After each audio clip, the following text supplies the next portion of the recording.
সকালে নাস্তা বানাইতেছি।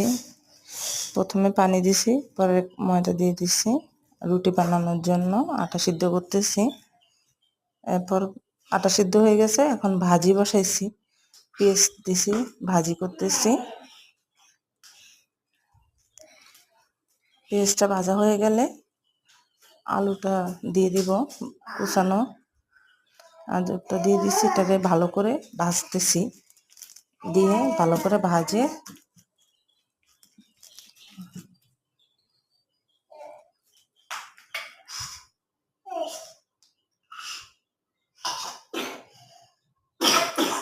আলুটা ভালো করে ভাজা হয়েছে। এর মধ্যে এখন একটু পানি, ভালো করে ভাজতেছে, এখনো ভাজতেছি, পানি দিব।